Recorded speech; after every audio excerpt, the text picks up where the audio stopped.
Good morning, St. Francis. Good morning, people of God. It is Tuesday, the second day of July 2024, Tuesday of the 13th week of the year, the 13th week in Ordinary Time. Still in California, still in Santa Barbara Mission, one of our missions here in the state of California.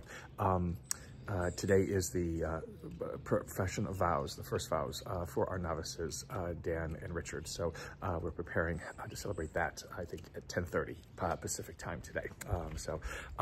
Mission Santa Barbara is a very large complex. Mission San Luis Rey, also in Oceanside, south of here, is also a very large complex. But I think that Santa Barbara, it may be a little bit larger building-wise.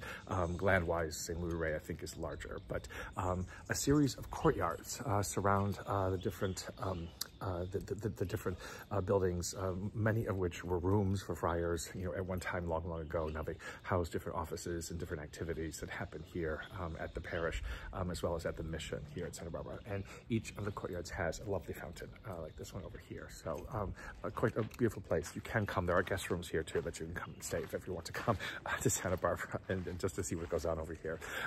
It is a cloudy day today because what is known as the marine layer has come in. The Pacific may be a peaceful ocean, as Pizarro, when he discovered it, said that it was, but it's also a very foggy ocean, especially when it comes to this side, I guess, of the world. And so, so the marine layer comes in every now and then, creating some dense fog here, there, and everywhere.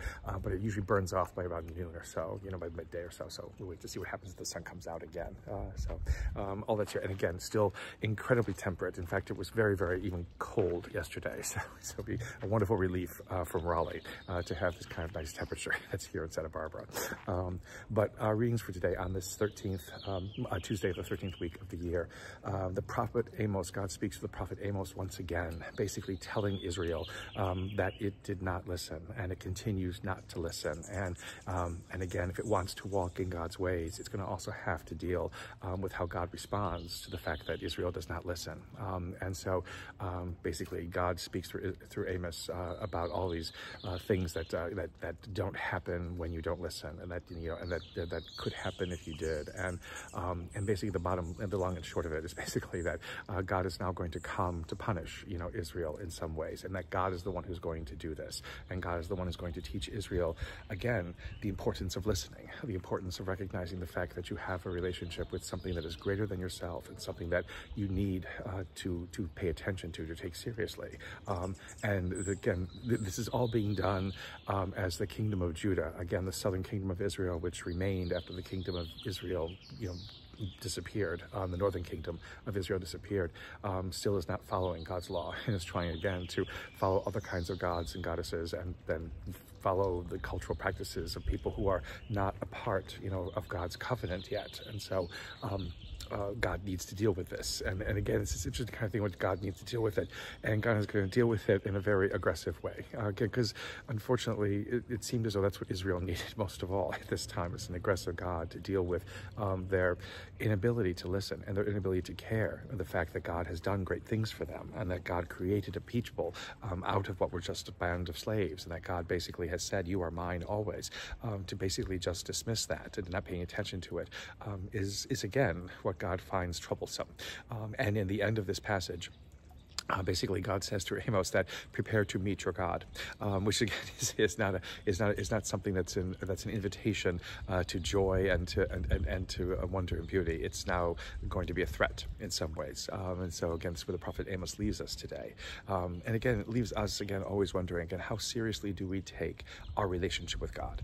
We may take God seriously, but God also wants us to take the other side of it, and it's our relationship with God. What does that cause us to be? How does that cause us to act? How does that cause us to respond in this world? How do we understand ourselves differently because of our relationship with God that we have, that God so freely has given to us, and that God never wants to take away from us?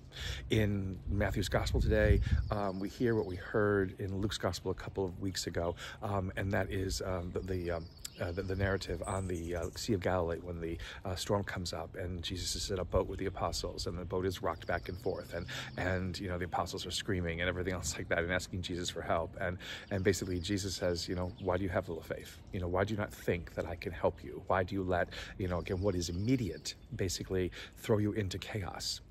And again, he calms the storm and everything else like that. But I think that is one of the interesting lessons perhaps for today. Why do we let what is immediate throw us into chaos? Again, if we are people who are, again, are bound to this God always and forever, who has created us and who loves us in all things, why is it that we let the most instantaneous thing that happens to us lead to chaos? Why do we not think quickly and calmly, well, not necessarily quickly, but why do we not think calmly, you know, about what it is that God can do in this situation and how we can then respond because we trust in a God who can do great things? If we allow the immediacy of chaos to rule our lives, then it will constantly be crying out, Lord, Lord, and never being able to really see where God is at work. An important thing for us as believers in this world is to recognize where God is at work and to allow that God's work to renew and refresh our lives. Continued blessed day, St. Francis and people of God. May the Lord give you his peace.